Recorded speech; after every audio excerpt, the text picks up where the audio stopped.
개인적 특성을 먼저 보자면 개인이 가지고 있는 특성이나 상황이라고 해서 여자아이인지 남자아이인지 나이가 어떻게 되는지 첫째인지 둘째인지 체력이 어떻게 되고 체격이 어떤지 사회 경제적 지위가 어떻게 되는지 등등 개인적 특성이 첫 번째로 영향을 미치고요. 그런 거에 따라서 이제 남자아이 같은 경우에는 태권도를 배우게 될 확률이 높고 여자아이 같은 경우는 태권도를 배울 확률이 좀 적다. 이러한 부분도 개인적 특성의 영향인 거고요. 스포츠 사회화의 주관자 첫 번째인 가족은 스포츠와 여가 활동의 역할 사회화가 최초로 이루어지는 중거 집단이다. 최초의 밑줄을 쳐주세요. 처음으로 우리가 만나게 되는 사람이 가족이죠. 그 얘기하는 거고요. 가장 중요한 주관자다. 가정의 사회 경제적 지위나 제도상의 사회 문화적 특징, 가족 구성원 간의 인간관계, 가족 중 자녀 수, 출생 순서 등등 영향을 받는다. 동료 집단. 동료 집단은 또래 집단이라고도 하고 같은 관심을 가진 동년배 집단을 의미한다. 밑줄 치세요. 청소년기에 가장 영향력이 큰 사회화 주관자다. 밑줄 쳐주시고 청소년기 동안에 동료와 함께 골목에서 야구와 축구를 하면서 스포츠에 대한 흥미를 갖게 되고 학교에서 스포츠 클럽에 참여하게 되며 같은 사회계급 동료와 함께 다양한 스포츠에 참여하게 된다. 세 번째로 학교 나오죠. 사회에서 요구하는 기본적인 지식 및 기능을 가르치고 책임감과 시민으로서의 역할 등을 교육하는 공식적 사회화 기관이다. 공식적 사회화 기관은 학교죠. 그리고 다양한 체육 교과 과정이 포함되어 있고 정규 체육 시간에 교내 또는 교회 스포츠 활동을 실시함으로써 학생들에게 긍정적 사회화 과정의 학습 기회를 제공한다. 내용은 다 쉬워요. 이렇게 읽어보시면 이해가 되실 거고요. 마지막에 대중매체, 매스미디어라고도 하고 과학기술의 발달로 인한 TV나 라디오, 신문, 잡지, 영화, 인터넷 등의 대중매체를 얘기하며 역할 모형을 제시하여 스포츠에 참가를 유도한다. 즉 간접 경험을 할 수 있다는 거죠. 프로스포츠의 스타 선수들이나 국내외 유명 선수들이 예시가 된다라는 거 이해가 되실 거고요.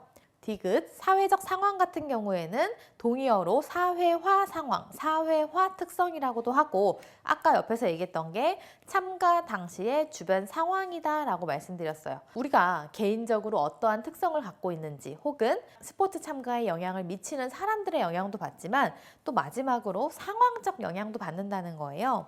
사회적 상황 및 정치, 경제, 문화제도의 역사, 종교, 국민성 등 지역의 특성과 전통에 의해서 제약을 받는다. 예시 보시면 종교적 자유가 보장되고 민주주의가 보편화된 나라의 여성들은 스포츠 참가에 어떠한 영향도 받지 않는 반면 종교적으로 여성의 신체 노출을 금기시하는 일부 중동 국가의 경우 여성의 스포츠 참가를 불가능하게 하며 스포츠 경기 관람조차 허용하지 않고 있다 해서 이러한 설명이 나오면은 이거는 영향 요인 중에 사회적 상황에 속한다라고 보시면 되겠습니다. 2단계 보겠습니다. 2단계. 첫 번째 단계는 스포츠로의 사회화였고요. 2단계는 스포츠를 통한 사회화입니다. 의미를 보시면 스포츠 장면에서 학습된 기능이나 특성, 가치, 태도, 지식 및 성향 등이 다른 사회 현상으로 전이 또는 일반화된다. 전이랑 일반화에 밑줄 쳐주세요. 굉장히 중요합니다. 스포츠를 경험함으로써 결과적으로 사회화가 된다. 그 밑에도 밑줄 칠게요. 스포츠 참가의 결과. 스포츠를 통한 사회화 2단계에서는 전이, 일반화, 그리고 참가의 결과라는 단어가 중요하다라고 보시면 됩니다. 우리가 수영을 통해서 수영도 배우지만 그 안에서 규칙이나 가치, 태도 등을 배우면서 일상생활까지 전이 된다라고 생각하시면 돼요. 스포츠 활동을 통하여 스포츠 세계가 요구하는 가치나 태도, 행동 등을 습득함으로써 스포츠 영역 밖의 전체 사회가 그 구성원들에게 요구하는 사고나 가치, 태도, 지식, 행동 등의 습득 및 함양으로 연결되어지는 것이다. 같은 내용인데 표현이 좀 다르다고 보시면 되고요. 예시로 보시는 게 가장 쉬워요. 그 밑에 중학교 고영주는 학교 스포츠 클럽에 참가하면서 교우 관계가 원만해졌다. 여기서 정확하게 아실 수 있어요. 학교 스포츠 클럽에 참가했다까지만 나오면 1단계인 거고요. 학교 스포츠 클럽에 참가하면서 일상생활인 교우 관계가 원만해졌다. 이거는 2단계에 속한다라고 보시면 됩니다. 2번 스포츠 참가 형태를 보면 행동적 참가와 인지적 참가, 정의적 참가가 있다. 이거 다 구분하셔야 돼요. 행동적 참가를 보면은 표현 그대로 행동으로 참가하는 겁니다. 스포츠에 실질적으로 참여하는 걸 의미한다. 스포츠에 직접 참여하는 1차적 참가와 스포츠 생산자와 소비자로 구분되는 2차적 참가가 있다. 1차적 참가는 주전으로 참가하든 후보로 참가하든 직접 참가하는 게 1차적 참가. 그리고 생산자와 소비자는요. 생산자 같은 경우는 코치나 기업의 입장 혹은 소비자는 팬이나 관중 등 그렇게 2차적 참가로 나뉘어진다. 인지적 참가 같은 경우에는 사회기관이나 학교, 매스컴, 타인과의 접촉 등을 통해 스포츠에 관한 정보를 체득, 즉 수집함으로써 이루어지는 참여이다. 인지적 참가 같은 경우에는 전술이나 규칙 같은 거를 이제 알게 되는 부분이라고 보시면 돼요. 정의적 참가도 알고 계셔야 되는데요. 실제로 스포츠 상황에 참여하지는 않지만 개인적으로 선호하는 특정한 선수나 팀에 대해서 감정적 성향을 나타낸다. 직접 가서 응원하는 행동적 참가는 아니어도 감정적, 정서적으로 이제 성향을 나타내는 부분이 정의적 참가다라고 해서 세 가지 꼭 구분하시고요. 3번 스포츠 참가 유형을 보면요. 이것도 꼭 알고 계셔야 되는데요. 일상적 참가라고 하는 건 스포츠 활동에 정기적으로 참여하고 활동이 개인의 생활과 조화를 잘 이룬 걸 얘기하고요. 주기적 참가라고 하는 거는 지속적으로 스포츠에 참가하면 주기적 참가다. 이제 그 다음에 일탈이 나오는데요. 1차적 일탈 참가는 자신의 직업을 등한시하거나 포기하고 대부분의 시간을 스포츠에 참가하는 것으로 스포츠 중독에 해당하고요. 2차적 일탈 참가는 도박을 할 정도로 중독 상태가 되어 있는 게 2차적 일탈 참가다라고 보시면 돼요. 일상적 참가와 주기적 참가를 묶어서 구분하시고 1차적 일탈 참가와 2차적 일탈 참가를 묶어서 구분하시면 되겠습니다. 그래서 일탈적으로 참가하는 거는 1차적 일탈 참가와 2차적 일탈 참가가 있다라고 보시면 되고요. 스포츠 활동에 참가하지 않는다고 하면은 그거는 참가 중단 상태다라고 보시면 되겠습니다. 4번 스포츠 참가 수준도 조직적인 참가와 비조직적인 참가가 있는데요. 조직적인 스포츠 참가는 팀이나 개인의 승리를 목표로 스포츠를 경험하는 구조적으로 안정된 활동이고 비조직적 참가는 만족과 기쁨을 목적으로 하는 자발적 참여. 이제 자아 실현하거나 자기 만족으로 하는 거는 비조직적 스포츠 참가라고 보시면 돼요. 5번 스포츠 역할의 사회화 단계라 그래서 어떠한 스포츠 역할이 사회화될 때 어떠한 단계를 이루냐라고 해서 첫 번째 단계가 예상 단계인데요. 처음에는 지위나 역할이 부여되지 않은 상태로 그냥 고정된 기대를 가지고 있는 단계라 그래서 처음에는 역할 없는 예상 단계. 두 번째는 공식적 단계라 그래서 맡은 역할이나 지위가 있고 거기에 대한 공식적인 기대를 받게 되는 단계고요. 비공식적 단계가 그 다음인 이유는 공식적인 부분은 이미 사람들한테 기대를 받고 그 역할을 해내다가 이제 그 외에도 센스 있게 더한 것들을 알아서 잘 해내는 단계까지 비공식적 단계까지 이루어지고 마지막으로 개인적 단계 같은 경우에는 스스로 자신에 대한 기대를 스스로 조절할 수 있는 단계라 그래서 그냥 너무 깊게 생각하지 마시고 스포츠 역할의 사회화 단계로 4단계 이러한 순서로 있구나 정도로만 알고 계시면 돼요. 칠판에 적어드린 건 기출된 내용도 아니고요. 그냥 이 스포츠를 통한 사회화 단계에 대한 내용이 사실 되게 많아요. 그중에 기출된 내용 위주로 책에 들어있는 거라 책에 있는 게 가장 중요하고요. 그리고 참고로 여기까지 알고 계신다라고 생각해 주시면 되겠습니다. 자, 그럼 2단계 아직 남았어요. 마지막입니다. 3번 스포츠 사회화의 전이 조건이 무엇이냐?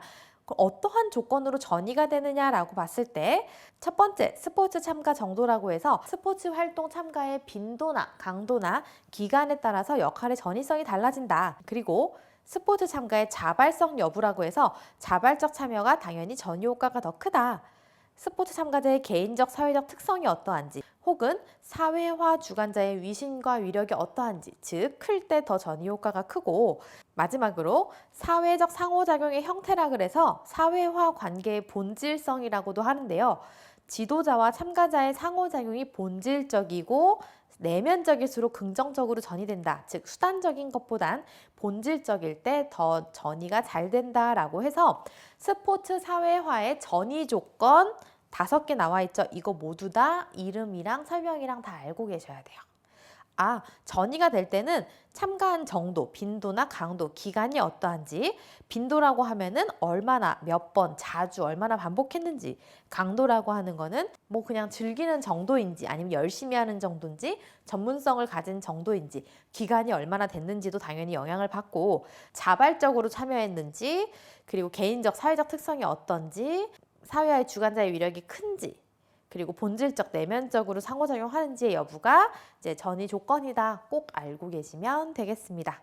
자, 3단계 스포츠로의 탈사회화고요. 의미를 보시면 지속적으로 스포츠 활동을 하던 사람이 스포츠 참가를 중도에 포기하거나 아예 그만둠으로써 스포츠에서 이탈하는 것이다. 밑줄 치세요. 중도의 포기, 그만둠, 그리고 밑에 줄에 이탈에도 밑줄을 쳐주세요. 참가를 중지하거나 혹은 탈락하는 경우도 다 스포츠의 탈사회화인데요. 환경, 취업, 정서 등의 요인은 운동선수의 스포츠 탈사회화에 영향을 미친다. 맞는 얘기고요. 새로운 직업에 대한 기회가 많고 교육 수준이 높고 현재와 미래의 재정적 상황이 좋지 않은 선수일수록 자발적 은퇴를 선택할 가능성이 높다. 그렇구나. 알고 계시면 되고요. 지금 책에 나온 건 자발적 은퇴고요. 그럼 비자발적 은퇴는 뭘까요? 표현 그대로 원하지 않는데 그만둔 거죠. 본인의 의사가 아닌 다른 요인에 의해서 강제로 결정되는 은퇴는 비자발적 은퇴고요. 예로 들면은 뭐 부상으로 인한 은퇴라던가 아니면 팀에서 뭐 나이든 뭐 여러 가지 요인으로 인해 방출된다거나 하면은 그런 거는 비자발적 은퇴다라고 보시면 되고요. 청년기에는 다른 활동을 위해서 스포츠를 중단하는 경우가 발생할 수 있고 장년기에는 경쟁적 스포츠 활동에서 이탈하는 현상이 두드러지며 타의적인 탈사회화는 사회 적응에 문제가 될 수 있다. 대표적인 경우는 예시에 나와 있는 은퇴입니다. 은퇴에도 밑줄을 쳐주세요. 스포츠로부터의 탈사회화는 스포츠 활동을 그만두는 건데 가장 대표적인 걸로는 은퇴가 있구나라고 알고 계시고요. 마지막으로 4단계 스포츠로의 재사회화입니다. 재사회화, 다시 사회화된다는 얘기로 다시 이쪽으로 온다는 얘기예요. 조직화된 경쟁 스포츠에 참여했던 개인이 스포츠로부터 탈사회화 과정을 거쳐서 사회심리학적 적응을 경험하면서 스포츠 영역에서 새로운 직업이나 환경으로 변화하는 과정이다. 밑에 줄이 개념이죠. 스포츠 활동에 다시 참여하는 걸 의미한다. 대다수의 운동선수들은 스포츠로부터의 탈퇴 후 재사회화를 긍정적으로 생각하지만 모든 은퇴 선수에게 나타나는 과정은 아니다. 그래서 예시 보시면 선수 활동을 중단한 후에 다시 스포츠 클럽 지도자로 활동한다면 그것도 재사회화고요. 야구 선수가 부상으로 은퇴한 후 은퇴까지만 내용이 나오면 3단계죠. 은퇴한 후에 해설가로 활동하면서 사회인 야구의 감독을 맡았다고 하면 이건 4단계다라고 해서 구분하시면 돼요. 자, 1, 2, 3, 4단계 이름 다 알겠죠? 1단계 스포츠로의 사회화, 처음에 스포츠 참여하는 단계. 스포츠를 통한 사회화, 스포츠에서 배운 것이 일상생활까지 전이 되는 단계. 3단계 스포츠로의 탈사회화라 그래서 그만두는 단계, 대표적인 거 은퇴가 있고, 재사회화라 그래서 다시 이쪽으로 오는 단계가 재사회화다. 단계 이름 알고 계시고 각각에 해당되는 설명들 다 잘 알고 계시면 되겠습니다. 중간에도 말씀드렸지만 용어가 좀 생소한 거지 설명 자체가 어렵진 않아요. 지금 설명 들으신 대로 하나하나 이해하시고 정독하시면 되겠습니다. 여기까지가 7단원입니다. 화면에 보이는 멘트를 소리내서 10번 따라하시기 바랍니다. 나는 2023년 스포츠 지도사 시험에 반드시 합격한다.